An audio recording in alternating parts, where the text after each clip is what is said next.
You, John Fitzgerald Kennedy, do solemnly swear I, John Fitzgerald Kennedy, do solemnly swear that you will faithfully execute the office of President of the United States that I will faithfully execute the office of President of the United States and will, to the best of your ability, and will, to the best of my ability, preserve, protect, and defend the Constitution of the United States. preserve, protect, and defend the Constitution of the United States. So help you God. So help me God.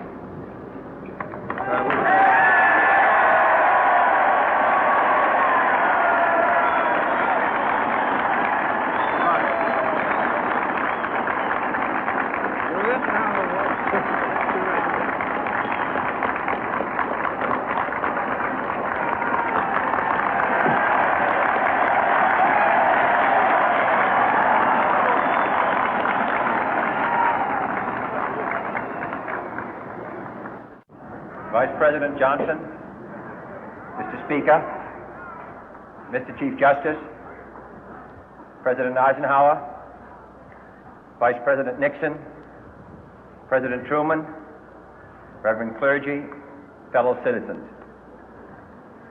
We observe today not a victory of party, but a celebration of freedom, symbolizing an end as well as a beginning, signifying renewal as well as change. For I have sworn before you and Almighty God the same solemn oath our forebears prescribed nearly a century and 3/4 ago. The world is very different now, for man holds in his mortal hands the power to abolish all forms of human poverty and all forms of human life. And yet the same revolutionary beliefs for which our forebears fought are still at issue around the globe. The belief that the rights of man come not from the generosity of the state, but from the hand of God. We dare not forget today that we are the heirs of that first revolution.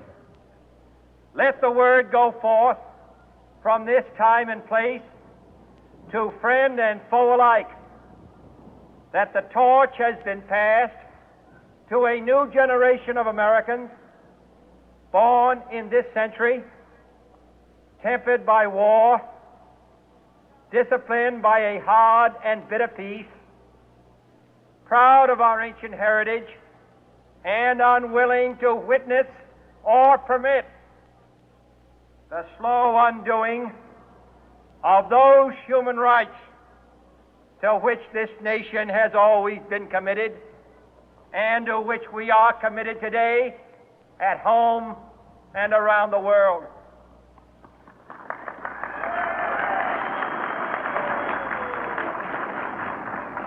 Let every nation know, whether it wishes us well or ill, that we shall pay any price, bear any burden, meet any hardship, support any friend, oppose any foe to assure the survival and the success of liberty.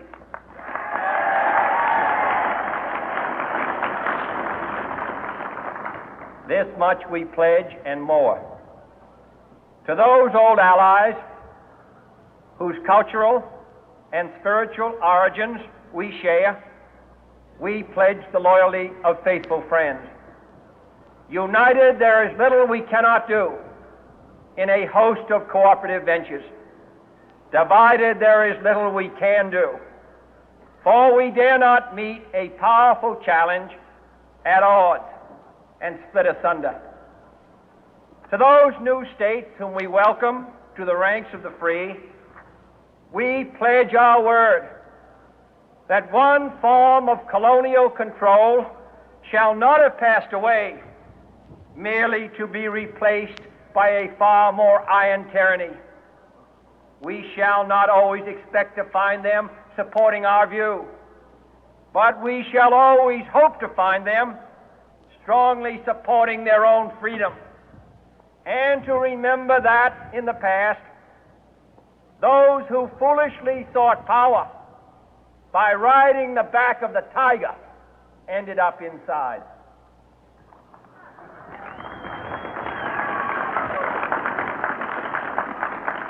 To those people in the huts and villages of half the globe struggling to break the bonds of mass misery, we pledge our best efforts to help them help themselves for whatever period is required, not because the communists may be doing it, not because we seek their votes, but because it is right.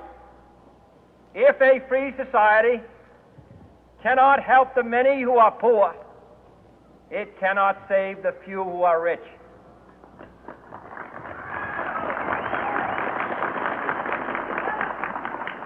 To our sister republics south of our border, we offer a special pledge to convert our good words into good deeds, in a new alliance for progress, to assist free men and free governments in casting off the chains of poverty. But this peaceful revolution of hope cannot become the prey of hostile powers. Let all our neighbors know that we shall join with them to oppose aggression or subversion anywhere in the Americas. And let every other power know that this hemisphere intends to remain the master of its own house.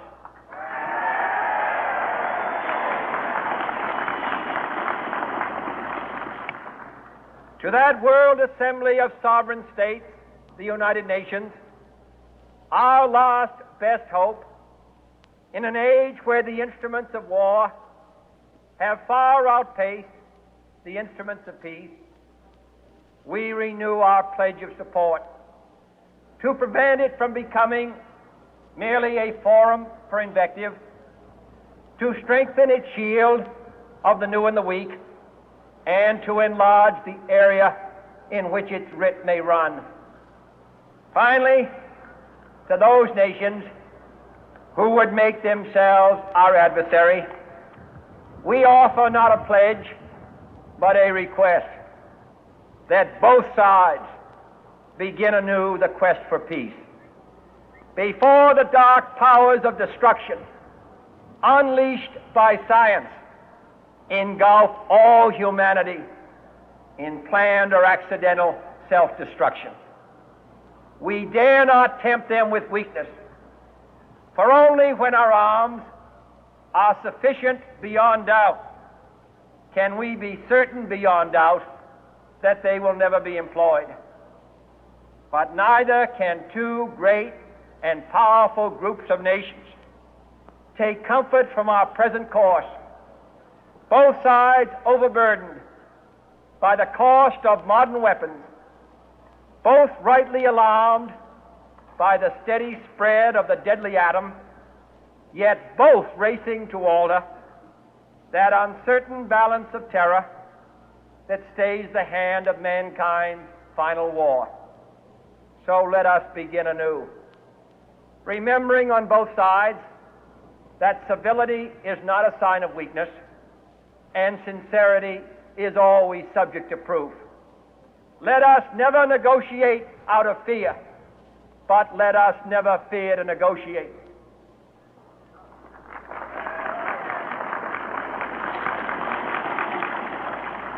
Let both sides explore what problems unite us, instead of belaboring those problems which divide us. Let both sides, for the first time, formulate serious and precise proposals for the inspection and control of arms, and bring the absolute power to destroy other nations under the absolute control of all nations.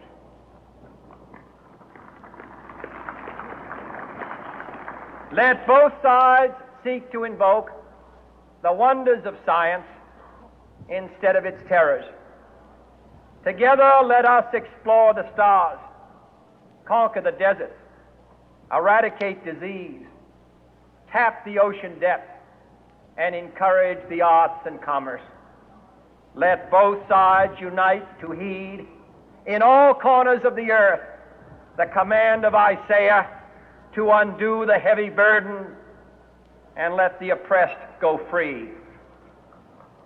And if a beachhead of cooperation may push back the jungle of suspicion, let both sides join in creating a new endeavor, not a new balance of power, but a new world of law, where the strong are just and the weak secure and the peace preserved.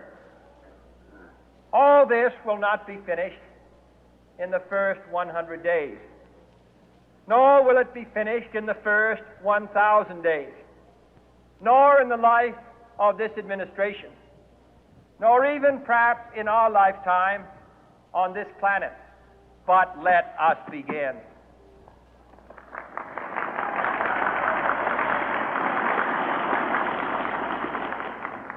In your hands, my fellow citizens, more than mine, will rest the final success or failure of our course. Since this country was founded, each generation of Americans has been summoned to give testimony to its national loyalty. The graves of young Americans who answered the call to service surround the globe. Now the trumpet summons us again, not as a call to bear arms, though arms we need, not as a call to battle, though in battle we are, but a call to bear the burden of a long twilight struggle, year in and year out, rejoicing in hope, patient in tribulation, a struggle against the common enemies of man, tyranny, poverty, disease, and war itself. Can we forge against these enemies a grand and global alliance, north and south, east and west, that can assure a more fruitful life for all mankind? Will you join in that historic effort?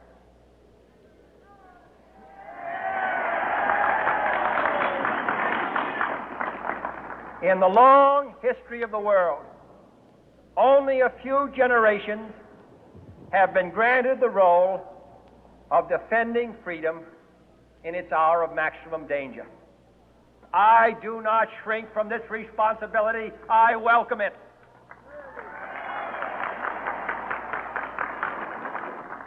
I do not believe that any of us would exchange places with any other people or any other generation. The energy, the faith, the devotion which we bring to this endeavor will light our country and all who serve it. And the glow from that fire can truly light the world. And so, my fellow Americans, ask not what your country can do for you, ask what you can do for your country.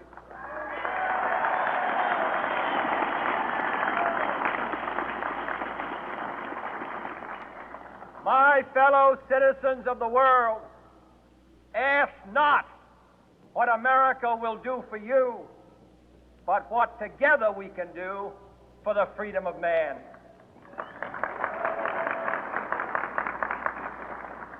Finally, whether you are citizens of America or citizens of the world, ask of us here the same high standards of strength and sacrifice which we ask of you.